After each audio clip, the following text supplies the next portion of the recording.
नमस्कार, आदाब, सत श्री अकाल। प्रगतिशील साहित्यिक एवं सांस्कृतिक समाज की तरफ से मैं डॉक्टर शमिनाज सभी का स्वागत इस्तकबाल करती हूँ। आज हम लोग एक महीने से भी ज़्यादा समय के बाद हम लोग मिल रहे हैं अपनी कविताएं पढ़ने के लिए। और मज़े की बात यह है कि आज इस मंच पे सभी महिलाएं हैं, तो हम लोग हमारे फोरम पे पुरुष भी तो हैं, हमारे सपोर्टिव मेन भी हैं, लेकिन ऐसी कभी कभी ऐसा इंसिडेंट हो जाता है कि सारे महिलाएं ही रहती हैं, तो हम लोग पुरुषों से भी विनती करते हैं कि हम लोग को ज्वाइन कर लिए, क्योंकि हमारे देश में तो महिलाओं को आगे बढ़ाने में पुरुषों का भी हाथ रहा है, चाहे वो राजा राम मोहन रॉय हो या गांधी जी हो और कोई भी। सो a very good evening, good afternoon, good morning to all the viewers around the world. This is Dr. Shaminaz from the digital platform of Progressive Literary and Cultural Society. We are back with our May poetry reading, June poetry reading, and we are after a pause of 1.5 month, we are again back with, and today's best part is that only we have women poet, though in our forum we have many male supporting men, very supporting male poet also and male scholars also, but today it is maybe lucky day that there are only female poet, but we request a male poet also to support us and join us. तो सबसे पहले मैं शुरुआत करती हूँ ए alphabet के अक्षर से, और आज मैं रिक्वेस्ट करती हूँ अमिता मेहरोत्रा मैम से कि वो अपनी कविता पाठ पढ़े। आप एक साथ 2 कविताएं भी पढ़ सकती हैं मैम, क्योंकि आपको अभी कुछ इमरजेंसी हैं, तो आपका स्वागत है आप ही के मंच पे। आइए अपना कविता पाठ करिए मैम।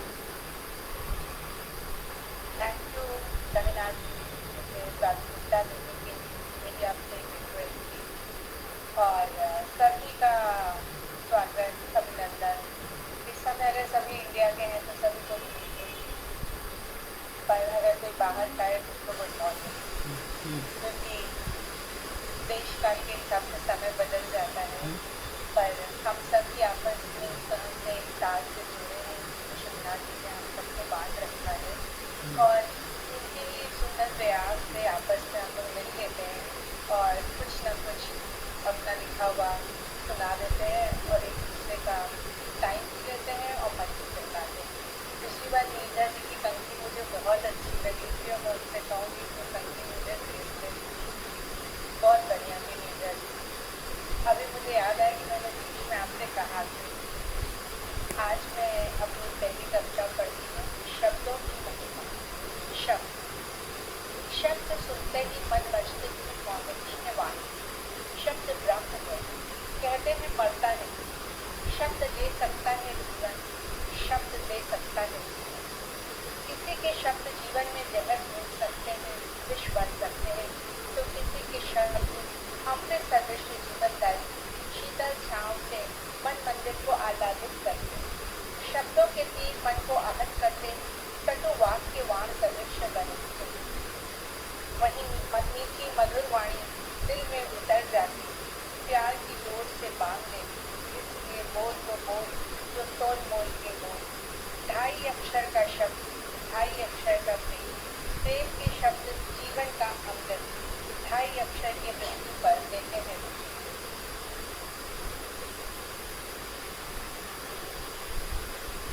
मेरी दूसरी कविता है पत्र। एक वो दौर था जब पत्र लिखे जाते थे, जब पत्र आते थे उनका इंतजार करने वाला डाकिये के आने के समय पर नित टटोलता था लेटर बॉक्स। पत्र आते ही उल्लसित हो पढ़ता था, कभी भावुक हो रोता था, कभी खुश हो मुस्कुराता था, संभाल कर सहेज कर उसे रखता था और जब तब मन करे पढ़ता था। पत्र में वो लिखने वाले की खुशबू महसूस करता था, उन भावनाओं और संवेदनाओं को समझता था जो पत्र को लिखने वाला अपने दिल में रखे होता। समय बदला, दौर बदला, पत्रों का रूप बदला। अब व्हाट्सएप और ईमेल के दौर में पत्र तो अभी भी आते हैं, पर आप उन्हें छू नहीं सकते। जिन्हें सोल नहीं सकते, तह करके रख नहीं सकते, छीन कर खा नहीं सकते। पत्र होते थे भावुक क्षणों के साथी, संवेदनाओं के वाहक। बड़े प्यारे होते थे ये पत्र, बड़े प्यारे होते थे ये बहुत खूब मैम, आपकी दोनों कविताएं बहुत अच्छी थी। पहला तो पत्र। धन्यवाद करूंगी आप सबको मेरे इतने ध्यान से सुनने के लिए। बहुत अच्छा लगा। बहुत बहुत खूब अमिता जी, बहुत अच्छा, बहुत अच्छी कविताएं थी। Thank you so much. Ma'am आपकी जो पहली कविता थी वो मुझे याद दिला रही थी, जैसे एक कहावत है ढाई अक्षर प्रेम के। तो और दूसरी कविता भी थी बहुत भावुक, बहुत इमोशनल। वो आजकल के दौर में जो उसकी खतों की नहीं आ रही है सेमिनार, पत्र की प्रासंगिक सेमिनार की आवाज नहीं आ रही है। प्रासंगिक सेमिनार आवाज नहीं आ रही है।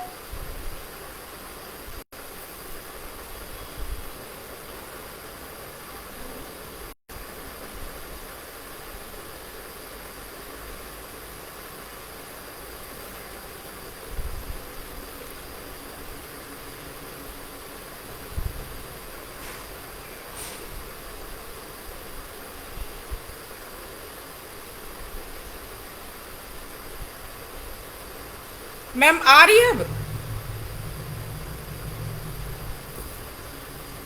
मुझे लगता है कुछ टेक्निकल ग्लिच हो रहा है तब। हाँ अभी आएगा। हाँ वो वंदना, अगर कुछ दिक्कत हो जाएगी तो आप प्रोसीड कर लीजिएगा। हाँ श्योर। ठीक है। तो मैम की दोनों कविताएं बहुत अच्छी थी, दोनों ही बहुत भावुक करने वाली थी। पहली तो मुझे याद दिलाती थी ढाई आखर प्रेम के, जो है एक मशहूर फ्रेज है। और दूसरी, हाँ, खत का की जो प्रासंगिकता खो गई है उसके बारे में। तो बहुत बहुत धन्यवाद मैम आपका। अब मैं रिक्वेस्ट करूंगी रतन कुमारी वर्मा जी को कि वो आएं और अपनी कविताएं प्रस्तुत करें।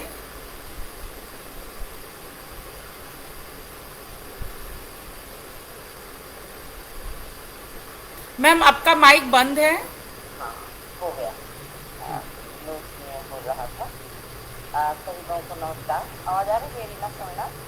जी जी। हेलो। अच्छा अच्छा। अगर समय में थोड़ी सी मैं लंबी कविता एक गाँव के शिक्षिका आप लोगों को ले चलना चाहती हूँ, उसको घुमाने, उसको पढ़ना चाहूँगी। थोड़ी सी लंबी, बहुत छोटी तो नहीं है। फिलहाल एक ही कविता वही प्रस्तुत करती हूँ। बरगद का पेड़। क्योंकि मैं मूल रूप से गाँव की हूँ, सारे दृश्य दिमाग में घूमते हैं, तो उन्हीं को संस्कृत करने की कोशिश की है मैंने। बरगद का पेड़ गांव का सबसे बड़ा बुजुर्ग है। बरगद का पेड़ गांव का सबसे बड़ा बुजुर्ग है। वह साक्षी है उन पलों का, वह साक्षी है उन पलों का जब राम जी गुजरात से यहाँ आए थे, अम्बेडकर नगर में अपना बसेरा बसाए थे। उनकी 3 पीढ़ियों में होने वाले शादी, ब्याह, मुंडन, चरखी सभी संस्कारों का गवाह है। गवाह है उन दिनों का भी जब गांव के सभी लोग एक की दुपहरी में इसके तले इकट्ठे हो गए। सत्तू, चना दिल बांध कर खाते थे, आम का पना पीते थे। इसके यहाँ जो फल अधिक होता था, आम, कटहल, जामुन, आंवला, शंखा, बेल, अमरत, लीची, अमरूद एक दूसरे को देते थे। आल्हा उदल की भी गाथाएं, विरहा, फगुआ, लोकगीत, भजन, विजाएं उठा उठा कर इसके नीचे गाते थे। होली, दीपावली, कजरी, ईद, छठ, जन्माष्टमी, महाशिवरात्रि पर्व पर इसके नीचे ही मेला लगता था। बच्चे खुश होकर राम सेवक की कचालू, हीरा हलवाई की मिठाई, इमरती, जलेबी, लड्डू, शिवचरण का लाई, बतासा, जता हुआ गट्टा इसके नीचे ही खाते थे। गाँव की बेटियां, बबुएं, बूढ़ी औरतें चूड़ी, बिंदी, टीका, सिंदूर, टीका, कंघी, महावर यही मेले में जरूर मिलती। विसाखी अपना विसाख खाना देकर किसी पेड़ के नीचे छाँव में बैठ जाता था। बालों में लगाने वाली जुल्फी, गहना, बनावटी, चोटी सभी कुछ इसके पास होता था। दान में पकने वाले तरह तरह के कर्णफूल, हाला, अंगूठी, मंगलसूत्र, लॉकेट, गले के हार का सेट महिलाएं बड़े शौक से खरीदती। होली के अवसर पर किसी के सगे गीतों का मजमा लगता था। गुड़ और चोट वाली गुजिया सब लोग नहीं खाते। भांग वाला शरबत खूब आनंद से पीते। कजरी के अवसर पर पकवा, गुलगुला, सोहारी, मालपुआ, कचौड़ी, पकौड़ी, चना की पूरी किसी के तले में बांट कर खाते थे। एक दूसरे को अपने घर बने हुए पकवान का स्वाद चखाते थे। कजरी में झूला के बगल वाले नीम के पेड़ पर पड़ता था। सब बारी बारी से झूलते थे। झूला डालने का काम हरिहर बड़े शौक से करता था। बरारी, झेंगा, पटरा अपने घर से सब लाता था। जिसकी बारी झूले पर जब तक ना आती तब तक वह बच्चा बरगद की बर्रोक पकड़कर झूलता रहता था। तेजी से झूलने में कभी कभी इधर की डाल से उधर की डाल तक पहुंच जाता था। लड़कियां नए नए कपड़े पहनकर खूब सज धज कर गुड़िया चरवाने के लिए किसी के नीचे से शुरू होने वाले कपड़े में डालने आती। फिर कुछ देर तक बैठकर कजरी गीत किसी के नीचे गाती। सब बच्चियां अपनी नई नई कजरी गीत हर वर्ष नहीं सुनाती। उनमें शोभा सबसे अव्वल थी। कजरी शुरू कर देती तो बंद करने का नाम ही नहीं लेती। सब बच्चियां मिलकर हंसी खिलौनी किसी के नीचे करती। तीज पर सुहागिनें, छठ पर पुत्रवती माताएं घर के समस्त कार्यों से फुर्सत होकर उसके नीचे भी पूजा अर्चना किया करती। दान पुण्य का काम भी यही संपन्न होता था। नाव, धोती, पहाड़, महार, हरवार, चरवार, बिसरवार सभी अपना अपना दान दक्षिणा लेने के लिए उसके नीचे किनारे बैठ जाते थे। पूजा के बाद देवरानी अपनी जेठानी का, बहुएं अपनी सास का, ननद का, सभी बड़े लोगों का पैर छूकर आशीर्वाद देती। गांव की बड़ी बूढ़ियां तो जोर जोर से आशीर्वाद देती। कूदो नहाओ, कूदो चलो, सदा सुहागिन रहो, मांग को भरी रहे। इस मौके पर महिलाएं अपनी पत्नीदारी का लड़ाई झगड़ा भी भूल जाती। तीज त्योहार पर खुश होकर गांव की सभी बूढ़ी औरतों का पैर छूकर आशीर्वाद देती। ऐसे मौके पर पुरुष वहां दिखाई नहीं देते थे। केवल महिलाएं होती थी और होते थे बच्चे। और यह बरगद का पेड़ गवाह है उन पलों का भी जब मदारी अपना खेत किसी के नीचे दिखाने आते थे। डमरू बजाते थे। डमरू की आवाज सुनते ही गांव के बच्चे, बूढ़े, आदमी, औरत सभी इकट्ठा हो जाते थे। डमरू की दुर्गुदी पर राम प्यारी विद्या कर मायके चली जाती थी। राम प्यारे उसको मनाने जाता था। फिर बड़े प्यार से मना कर लाता था। भालू अपना नाच नहीं सिखाता था। सर्कस सिखाने वाले नट नटी यही अपने कर्तव्य से सबको आश्चर्यचकित करते थे। जादू की बाजीगरी सिखाने वाला जादूगर हाथ की सफाई से सबको समर्पित करता था। बाइस्कोप दिखाने वाला पर्वतिया की दिल्ली, जम्मू कश्मीर की चीज, दिल्ली का लाल किला, आगरा का ताजमहल बाइस्कोप से यही दिखाता था। बच्चे बाइस्कोप के मुक्के पर अपना मुंह डाल देते थे। किनारे से रोशनी को अपने हाथ से ढकते थे। बाइस्कोप से दिखने वाला दृश्य का आनंद लेते थे। किसी की बेटी बहू के लिए पंचायत होनी हो तो वह भी उसी के नीचे होती थी। गांव का कोई भी मसला हो, कोई भी झगड़ा हो, सब वहीं बैठकर हल करते थे। पंच जो कहते थे लोग मान लेते थे। पर वह बरगद का पेड़ आज सूना पड़ा है। उस पर अब केवल पक्षियों का बसेरा रह गया है। कबूतर, सांप सभी का आश्रय स्थल है वह। उसके नीचे अब केवल बरगद का जूड़ा पड़ा रहता है। गंदगी पड़ी रहती। अब उसके नीचे कोई नहीं जाता। अब वह सुनसान हो गया है क्योंकि गांव के लोगों का अब शहर की ओर पलायन हो गया है। अब उसके नीचे बैठने की किसी को फुर्सत नहीं। बच्चे मनोरंजन के लिए अब टीवी देखते हैं। टीवी देखते देखते अब सांस्कृतिक टीवी शहरों के शिकार हो रहे हैं। उन्हें अब देखने को नहीं मिलता। तब उनकी माताएं इकट्ठा होकर अपने से बड़ों का पैर छूकर आशीर्वाद दे रही हैं। एक दूसरे से गले मिल रही हैं। गांव की सभी बूढ़ी औरतों का पैर छू रही हैं। पेट का ध्यान रख रही हैं। गलती से उनके पैर का स्पर्श ना हो जाए। पर वे एक दूसरे को पहचान रही हैं। ग्रामीण संस्कृति अब धीरे धीरे विलुप्त हो रही है। जो समर्थ हो रहे हैं वो शहर में बस जा रहे हैं। गांव अब बनता जा रहा पुलिंदा उन असंगतियों का जिनके पास शिक्षा नहीं है, स्वास्थ्य की सुविधा नहीं है, अच्छी आर्थिक आय नहीं है, जो शिक्षित होते जा रहे हैं, वे शहरी बनते जा रहे हैं। गांव की शौचालय अब धूनी हो रही है। अब किसी के दरवाजे पर कोई नहीं बैठता। किसी के यहाँ चाय नाश्ता ये भी नहीं करता। अब लोग ड्यूटी पर चाय की दुकानों पर बैठते हैं, चाय की खुशियों के साथ राजनीति गर्मा गर्म बैठते करते हैं, छोटी छोटी पार्टियां बनाकर राजनीति करते हैं। बाहर खाना खा लेना, दुकानों पर चाय पी लेना अब आम बात हो गई है। अब गांव का कोई भी व्यक्ति नहीं पसंद करता साथ में कुछ बात कर ले जाना, अपने साथ चना चबैना, सुहारी तेली आम का चार, सिरका का आम कट्ठा ले जाना। अब तो हर कोई पसंद करने लगा है ढाबा होटल में खाना खाना। पुराने संस्कृति से तब्दील हो रही है शहरी संस्कृति, जहाँ आध्यात्मिकता बौनी हो रही है, भौतिकता सयानी हो रही है। बर्गर का तेल सब पीस रहा है, आज भी काफी है पल का सब चुपचाप कह रहा है। बचत का प्रकोप कहने को हम भी मजबूर हो रहे हैं। सोचो, जब एक बर्गर का पेड़ हमें 3 पीढ़ियों तक आश्रय दे सकता है, तो क्या हमारा फर्ज नहीं बनता हम सब एक एक पेड़ लगाएं और इस पीढ़ी के जीवन को सुरक्षित और खुशहाल बनाएं। बहुत बहुत धन्यवाद। सबका जरा बहुत बहुत धन्यवाद मैम, आपने भी पुराने दिनों की यादें ताज़ा करी हैं। मैं गांव में रही हूँ, तो कुछ ये इसमें से कुछ चीज़ें मैंने भी देखी हैं। जैसे बाइस्कोप जो था वो मेरे भी मैं जब छोटी थी तो मेरे गांव में आता था। तो अब तो चीज़ें बदल गई हैं अब के बच्चे वो सब चीज़ों को कहाँ पसंद करेंगे। तो बहुत बहुत, और भी कोई अगर मैम की कविता पर टिप्पणी करना चाहे तो वो कर सकता है। आपकी कविता रचना की बहुत ही बढ़िया लगी मुझे। इतना विस्तार से आपने और इतने सहज भाव से बताया कि जैसे हम लोग गाँव ही पहुँच गए थे। छोटी छोटी बातों को ले कितने अच्छे ढंग से आपने किया, बहुत बहुत अच्छा लगा सुनकर। बड़ी बड़ा मनोबल बढ़ता है। अभी मैं कहीं पढ़ने जाती नहीं हूँ तो सेमिनार जी की देन है कि इन्होंने मुझे जोड़ा।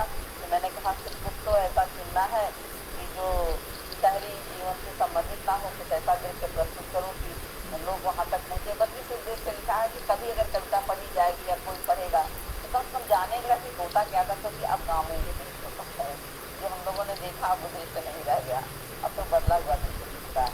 बहुत बहुत धन्यवाद। हम तो अभी गाँव में रहते हैं, लेकिन हमारे गाँव पर यहाँ अलग अलग हम लोग सब जहाँ के हैं वहाँ बरगद का ही पेड़, पीपल के पेड़, यही दो मुख्य होते हैं। हम तो बरगद के पेड़ और पीपल के पेड़ वाली जगह से आए, गाँव में नहीं है, लेकिन आगे चीजें जो आपने बताई है वो हमारे यहाँ भी 22 को देखा है। और मेले में चिड़ी और बिल्ली और चूड़ी खरीदी है, उस लकड़ी गुड़िया पुरानी आदमी ताजा हो गई आपकी बातों से। बहुत बहुत कुछ वर्ड थे जो अब मिलते ही आपके बच्चों को, मतलब किताबों में डिक्शनरी में भी हम ढूंढे तो शायद शब्द नहीं पाते। हाँ, और गाँव पर भी नहीं मिल पाता है, क्योंकि हम भी जो मोड़ते रहते हैं कि गूगल पर आया कि नहीं आया। अच्छा है शब्द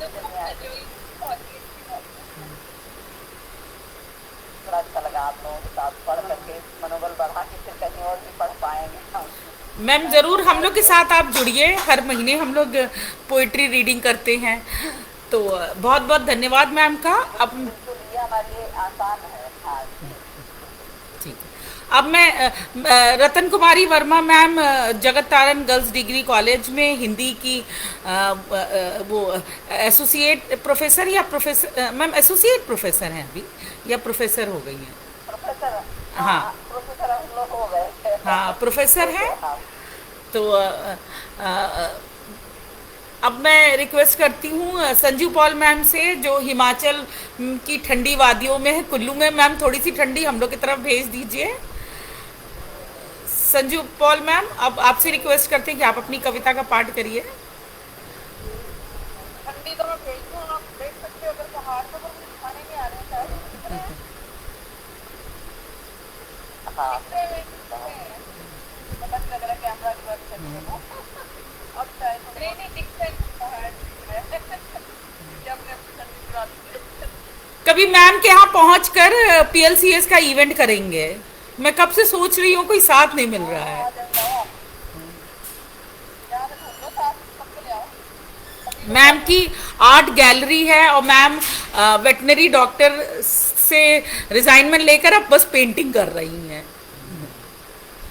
और कविताएं लिख रही हैं।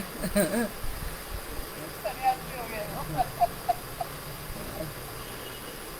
तो मैम आपसे रिक्वेस्ट है कि आप अपनी कोई कविता का पाठ करिए। मैं ऐसे छोटा मोटा ही लिखती हूँ, 2-4 लाइनें। तो मैंने पहले भी पढ़ी थी, तो वही दोबारा पढ़ देती हूँ। अभी यहाँ पे बोलनी पड़ेगी। अ, मुमकिन ही नहीं कि मैं कुछ कहूँ और तुम सुनो। मुमकिन ही नहीं कि मैं कुछ कहूँ तुम सुनो, या तुम कुछ कहो और मैं सुनूं। रंजिशों का रिवाज है, आओ कला करें। रंजिशों का रिवाज है, आओ कला करें।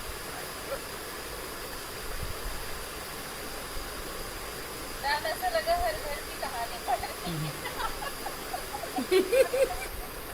बहुत वो जब वे में होती है ना कि घाव करे गंभीर छोटी सी बात बता रही हो। उर्दू सूत्र वास्तव में एकदम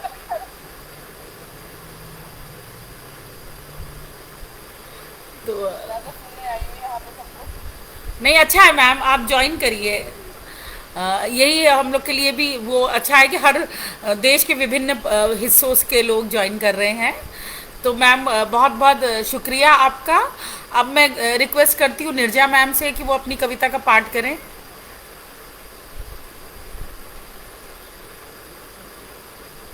धन्यवाद सेमिनार से तो जुड़ने में हम लोग को कई वर्ष हो रहे हैं, और इसके माध्यम से हम लोग ने ये पोएट्री रेसिट्यूशन का कार्यक्रम भी शुरू किया है।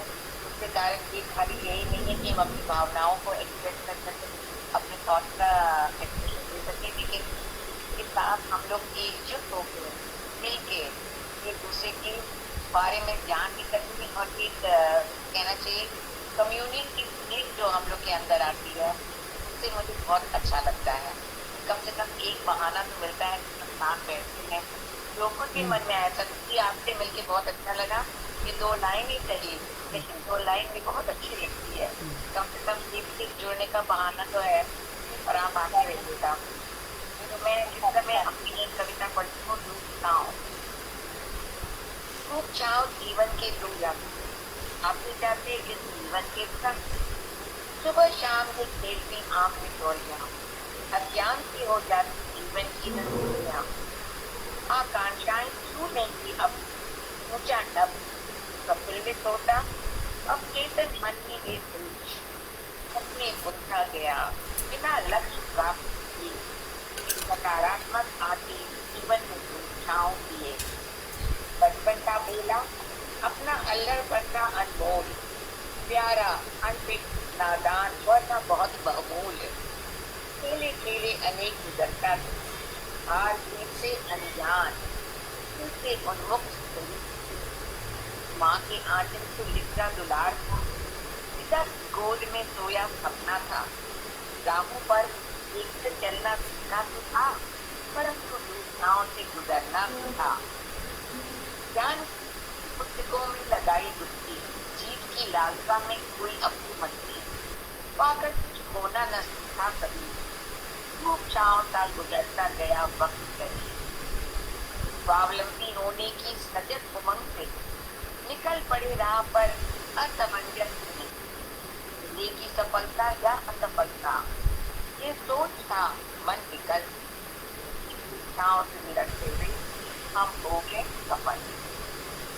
है उजियारा तो छाँव है अंधियारा, सूर्योदय देता उजाला से सांझ लाती अंधेरा, हर दिन गुजरता उदय और अस्त से, समय का समस्त खेल है इसकी छाँव, रात और दिन दोनों पहर दिया जले, फिर भी मानव मन विचलित है असमंजस भरी, गगन चुंबी अभिलाषाएं कहती पुकार, मानव तू जला आशा दी धूप छाँव को कर स्वीकार।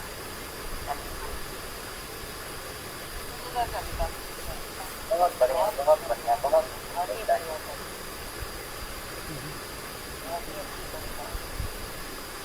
बढ़िया। धन्यवाद मैम। निर्जा मैम इंग्लिश की प्रोफेसर हैं, लेकिन वो भी हिंदी में लिखती हैं, हिंदी में भी लिखती हैं। तो अब मैं रिक्वेस्ट करूंगी मेहर पेस्तून जी से, जो बॉम्बे से जुड़ी हैं। हम लोग के पीएलसीएस, इनका ये अपना फोरम है लेकिन बहुत दिन बाद जुड़ी हैं पीएलसीएस में। तो मैम आपका स्वागत है।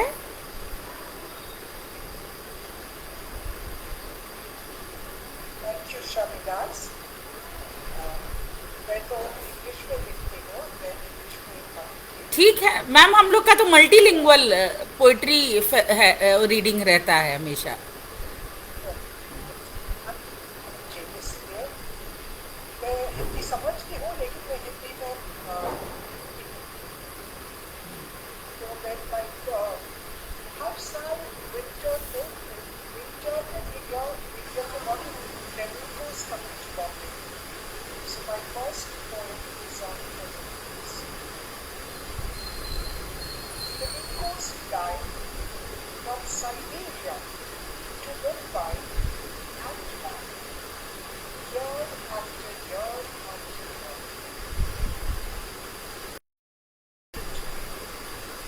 No, yet we think ourselves superior. Why?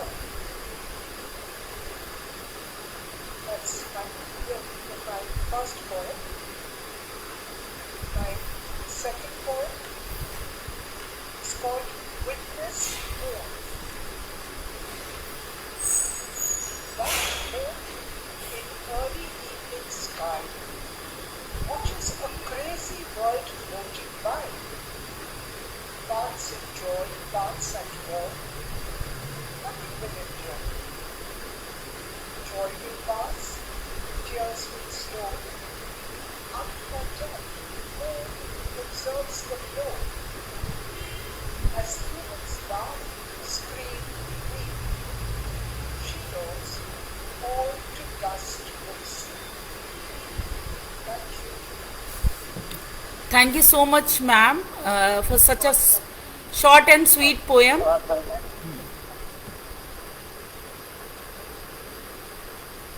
Anybody would like to comment on Meher Pestoon ji ma'am's poem? Was very nice and very meaningful line. We really enjoyed listening to you, and we hope future we'll hear you more. It's very well written, ma'am. It's very, very beautiful. Very nice, ma'am. Very nice. You focused on तो अब मैं request अभी आरती मित्तल जी भी join करी थी, अब मुझे वो दिख नहीं रही हैं।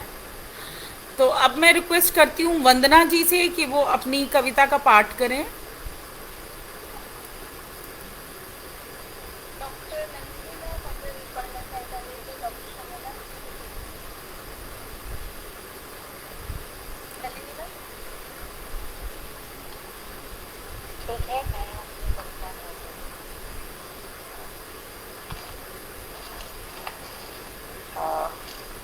मेरी कविता का शीर्षक है खामोशी का खाना। कुछ लोग कहते हैं मैं सत्याग हूँ, अकेले बैठकर मैं अपनी ही परछाई से बातें करती हूँ। उन्हें क्या पता मैं कितना मुस्कुराती हूँ। वर्षों से उस अलमारी में सहज कतारों में खड़ी किताबें अब मेरी निकटतम सहेलियां हैं। पूरे हुए पन्नों को हाथ से फैलाकर शब्दों के मोतियों की यादों में खोकर मैं घंटों मुस्कुराती हूँ। लोग कहते हैं मैं सत्याग हूँ। चौके की दराजों में हमसे भगोने कढ़ाई सब्जी कटोरी मैं अक्सर खटखटाती हूँ। उनसे निकली मधुर जल तरफ गुनगुनाती। कुछ लोग कहते हैं मैं सत्याग हूँ। यहाँ खड़ी स्टडी टेबल के साथ सटी कुर्सी पर थोड़ा झुक कर बैठी मुझे बहुत भाता है। कोने उसकी सतह पर टिकाकर नैनों में कुछ दूसरे सपने भरकर मैं अकेले बैठी यादों में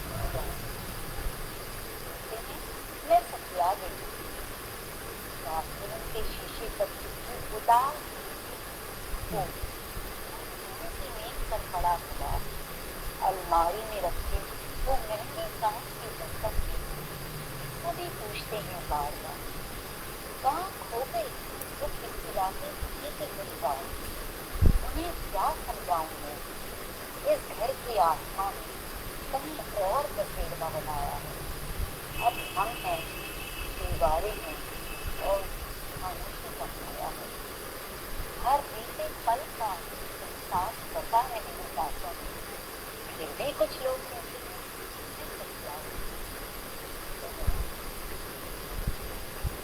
बहुत खूब, बहुत खूब। बिल्कुल यही होता है कि इंसान कहीं खो जाए तब सभी उतर गया कहा जाता है क्या गए। बहुत खूब। ऐसे तो को पूरी करते हैं सबसे बात बिल्कुल बिल्कुल सबके अनुभव को महसूस करना बहुत बड़ी बात है। बहुत बहुत बहुत अच्छा बहुत बहुत बहुत धन्यवाद मैम। तो वंदना, अगर आप रेडी हो तो आप कविता का पाठ कर सकती हैं। ठीक, इसके बाद रुचि मैम आप तैयार रहिएगा। Thank you so much doctor Shaminaz, हम सबको जोड़ने के लिए, और सबकी मैं आभारी हूँ। ये इतनी सुंदर शाम आज बन गई, नहीं तो अक्टूबर में आज बैठे थे, कुछ प्लान भी नहीं था। अचानक से डॉक्टर शामिनाज ने जो ये गोष्ठी रखी, सबका दिन बन गया। मेरी कविता है एक सम्मान के ऊपर कि जब भी ये औरतों के सम्मान की बात होती है हमेशा डिफरेंटली लिया जाता है सोसाइटी में। सम्मान की ही तो बात है साहस, वरना सबका माफ कर दिया होता। दिल के हर कोने से आपका नाम मिटाकर उसको फिर से आबाद कर लिया होता। सम्मान की ही तो बात थी साहस। मेरे हिस्से की तकलीफों पर मैं अक्सर चुप ही हूँ।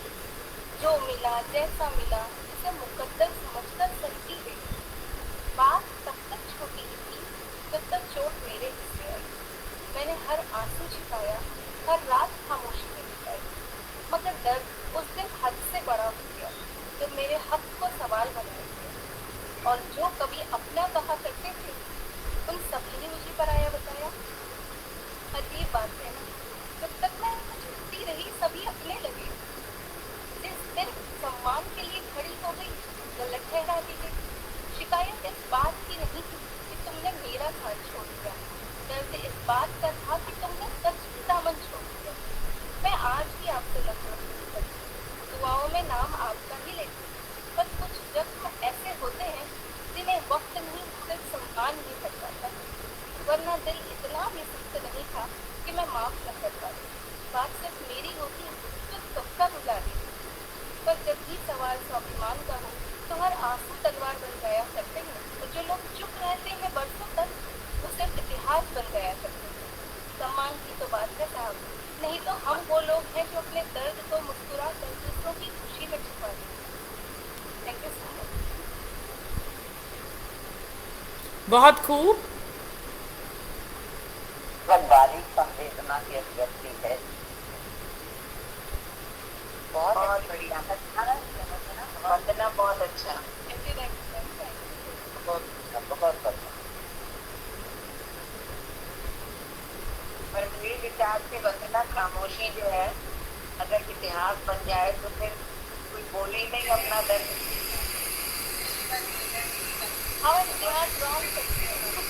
हम लोग तो दूसरा इतिहास लिखने के लिए जुड़ते हैं डॉक्टर शामिनाज के साथ।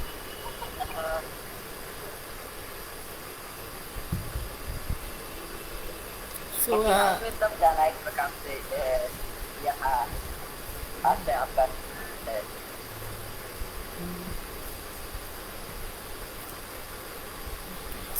बढ़िया, बहुत बहुत बढ़िया, बहुत खूब वंदना जी। तो अब हम आगे बढ़ते हैं और अब रुचि मैम को बुलाते हैं। रुचि मैम आइए, अपनी कविता का पाठ करिए। Ruchi ma'am SS Khanna girls degree college में इंग्लिश की प्रवक्ता हैं। ये इंग्लिश हिंदी दोनों में लिखती हैं। रुचि मैम, आप तैयार हैं अभी? हाँ Kailash. Hi everyone. And thank you so much Shaminas for calling me for this event. And very good evening everyone. Uh, just a second.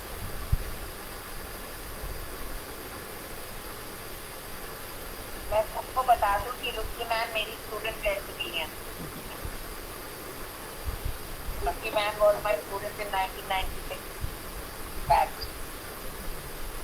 और बड़ी सरप्राइजिंग और बड़ी लकी बात है रुचि मैम के लिए कि बाद में वो आपकी कलीग भी रही हैं। हाँ,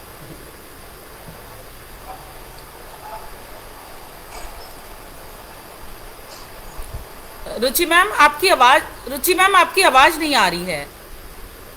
हाँ, just a second. Am I audible everyone? Yes ma'am, आवाज आ रही है आपकी। Okay, I was just searching for my phone. uh, I have written this poem on God. I think that we all have our own perceptions of God and who He is. So I have just written this poem, and I would like to share this with you all. The title of this poem is "How Strange You Are."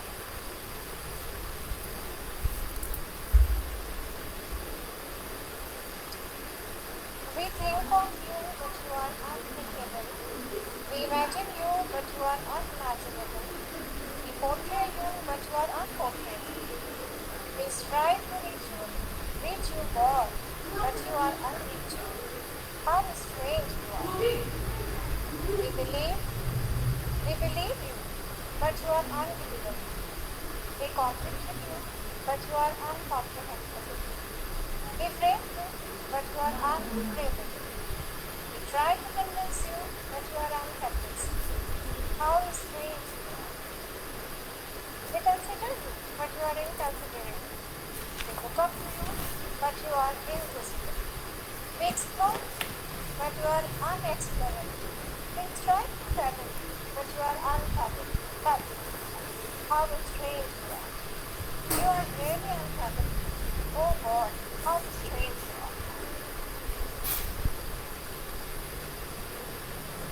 So, this was just a perception, my opinion about God, what I feel Him to be. Yes, very nice.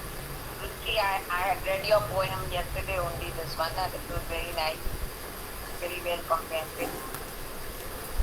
ये तो basically हर का perception God का अपना होता है, but God is really inconceivable, unfathomable, incomprehensible. बिल्कुल निर्गुण निराकार। That is why you say that is the reason why we say वो हम जैसे हैं भी और हम जैसे नहीं भी हैं। Yes. Very nice poem. I hope ma'am आप हिंदी में लिखेंगे तो और भावपूर्ण लिखेंगे।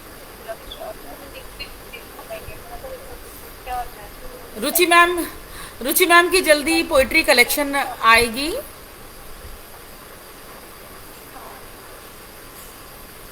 And for that also I am indebted to Shaminas also and Nijam also because their consistent support is always there. Shaminas हमेशा support करती है और Nijam का blessing always है. I have always been a student of yours, man, and still I am a student. Yes, I get the point that I always need your blessing and guidance.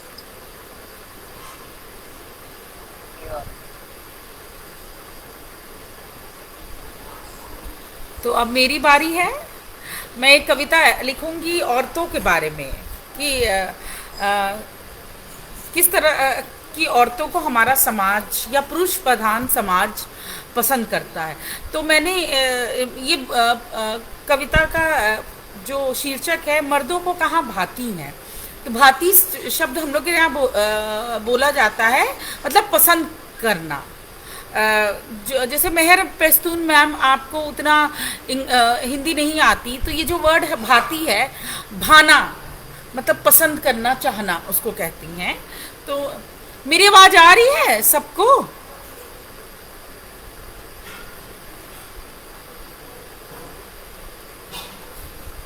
मेरी आवाज आ रही है? हाँ हाँ बिल्कुल आ रही है आपकी आवाज़। ठीक है। बिल्कुल। तो ये कविता का शीर्षक है मर्दों को कहाँ भाती हैं। मर्दों को कहाँ मर्दों को मर्दों को कहाँ भाती हैं। मर्दों को कहाँ भाती हैं मजबूत, निडर और बहादुर औरतें। उन्हें तो बस भाती हैं कमजोर, डरपोक और मजलूम औरतें, जिन पर वो अपनी मर्दानगी दिखा सके, जिन्हें अपने आगे झुका सके। मर्दों को कहाँ भाती हैं आंदोलन करती औरतें, सड़कों पर अपने हक के लिए आवाज उठाती, लड़ती, जूझती औरतें। उन्हें तो बस भाती हैं हर वक्त मुस्कान बिखेरती हुई, दर्द में भी मुस्कुराती औरतें। मर्दों को कहाँ भाती हैं हुकूमत करती औरतें, मर्दों के आगे फक्र से सर उठाती औरतें। उन्हें तो बस भाती हैं हुक्म मानती, गुलामी करती औरतें, जो उनके हर जुल्म को सह सके। मर्दों को कहाँ भाती हैं जवाब देती औरतें। उन्हें तो बस भाती हैं खामोश शांत औरतें, जो उनकी हर बात माने, उनकी हर मनमानी को अपना धर्म और कर्तव्य समझे। धन्यवाद, शुक्रिया। देखिए हमारा समाज आज बहुत आगे बढ़ गया है कि महिलाएं हर क्षेत्र में हैं, लेकिन फिर भी एक पैरामीटर है औरतों को जज करने का, महिलाओं को जज करने का। अगर औरतें कम बोलती हैं, शांत रहती हैं, गुस्सा नहीं करती, तो उस तरह की महिलाओं को पसंद किया जाता है। निडर, जवाब देती और बहादुर औरतों को नहीं पसंद किया जाता है। Nirja ma'am please mute your mic. तो जो बहादुर औरतें रहे हैं उनको हमारे यहाँ नहीं पसंद किया जाता। तो मैंने बस ये एक विचार व्यक्त किया है। और आज क्योंकि हम लोग के वो मंच पे सारी महिलाएं हैं, तो मैं आप लोग से रिक्वेस्ट करती हूँ कि आप लोग अपने विचार व्यक्त करिए मेरी इस कविता के बारे में, मेरी इस सोच के बारे में। कविता नहीं बल्कि ये सोच है। जमेना खाली भारत में नहीं, हमारे देश में महिलाओं की आवाज़ को दबाने की कोशिश की जाती है। तो आपने बहुत रेलेवेंट विषय पर उन्हें अपने विचार व्यक्त कर कुछ सुंदर कर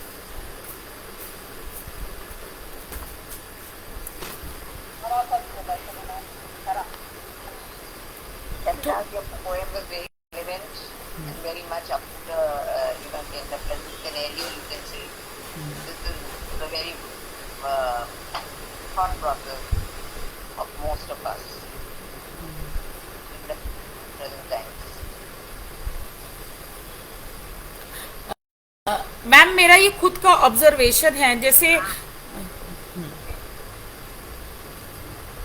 वाह सलनाथ जी, आपकी कविता बहुत अच्छी है और वैश्विक स्तर पर ये पूरा संघर्ष है और शुरू से बात सही बोलना कुछ नहीं, अभी हम नहीं कर सकते अपनी टीम में इधर उधर। निर्जा मैम हर जगह पर औरतों को इसी तरह से संघर्ष करना पड़ा है, लड़ना पड़ा है, तभी जाकर के उनको, ये तो आप सबको पता ही है कि वोट का अधिकार तक के लिए अमेरिका में किस तरह से लड़ाई करनी पड़ी, तब जाकर के उनको मिला। तो जब भी आप अपने हक के लिए खड़े होंगे तो कभी भी सामने वाले को अच्छे नहीं लगेंगे। और वही बात आती है कि जब आप हक की बात करते हैं या सही और गलत पर प्रश्न खड़ा करते हैं तब आप अच्छे नहीं लगते। बिल्कुल एक सटीक अनुभव की बात है, अनुभव की हुई अभिव्यक्ति है, यह केवल विचार ही नहीं, इसमें अनुभव भी आपका जुड़ा हुआ है। उस अनुभव से समृद्ध कविता बहुत अच्छी कविता है, छोटी और विचारों में बहुत अच्छी तरह घुसी हुई, ऐसी हमको लग रही। नल्ली मैम भी कुछ कह रही थी। नल्ली मैम मैंने बताया था, कहा कह दिया कि ये तो सारी विश्व पर हर जगह लागू मान जाती हैं और वक्त में उनकी रहती है तो इसलिए उन पर अत्याचार करना या उनकी बात को का विरोध करना और अवरोध करना और अनदेखा करना सब बात का मान नहीं करता है। सच बात है मैम, आप देखिए सुप्रीम कोर्ट ने माना कि 30,000 तक रहेगा महिलाओं को। ये बात समझने में इतने 60 बच्चे यहाँ तक आ रहे थे, तो वो भी नहीं भाता है कि हाउस वाइफ भी कहा जाए या पैसा घर में दिया जाए, औरतों के हाथ में पॉकेट मनी तक नहीं मिला करती है। वो न्यूज़ देख करके तो मुझे दुखी हुआ, मुझे कोई खुशी नहीं हो रही थी पढ़ के कि 30,000 मिलेंगे औरतों को। और मैम आजकल देखिए एक बहुत गलत ट्रेंड चला गया है डार्क कॉमेडी का। ये डार्क कॉमेडी में औरतों की महिलाओं की किस तरह से मजाक उड़ाया जाता है। मतलब अभी एक रिसेंट भी एक बात चल रही है, मतलब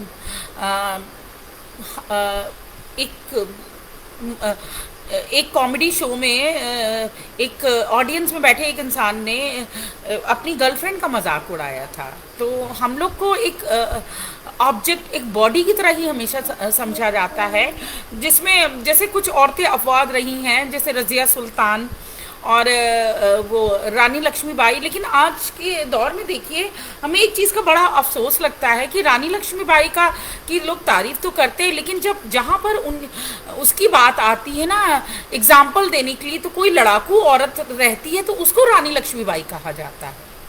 तो मैम मतलब औरत अगर मजबूत है, लड़ने वाली है, तो उसको नेगेटिव तरीके से देखा जाता है। और औरत के अंदर गुस्सा है, अगर औरत तेज़ बोलती है या औरत डोमिनेटिंग है, मर्दों पर डोमिनेट करती है, तो इस चीज़ को उतना पॉजिटिवली नहीं देखा जाता, नेगेटिव वे में देखा जाता है।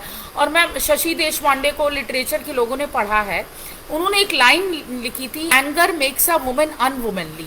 मतलब आपके अंदर गुस्सा है तो वो आपको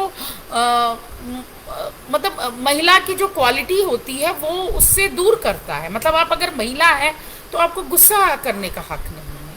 क्यों, हमारे अंदर फ्रस्ट्रेशन नहीं है क्या? हम गुस्सा नहीं कर सकते? तो मुझे लगता है अगले महीने जुलाई में हम लोग एक वुमेन थीम पर ही पोइट्री रीडिंग करेंगे। तब हम लोग बाहर की भी सारी हमारी जो महिला कवित्री है उनको भी बुलाएंगे आज, क्योंकि हम लोग ने 2 दिन में ही ये कार्यक्रम तैयार किया तो बाहर के लोग नहीं जुड़ पाए।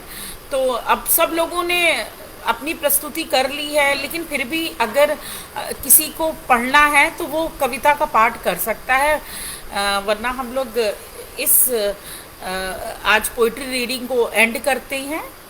क्या कोई और अपनी कविता का पाठ करना चाहेगा?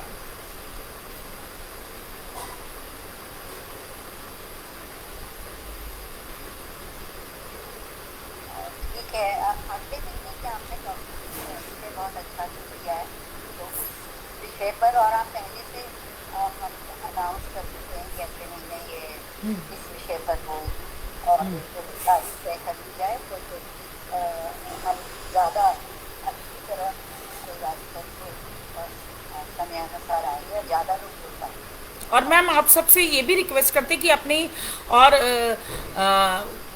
महिला या पुरुष कवियों को भी आमंत्रित करिएगा उसमें।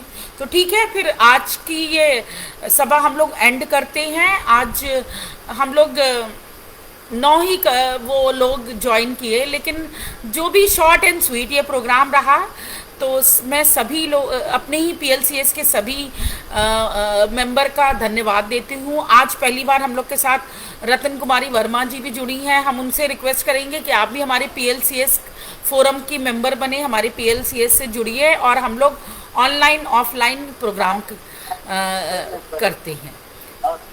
रतन जी आप जरूर करिए।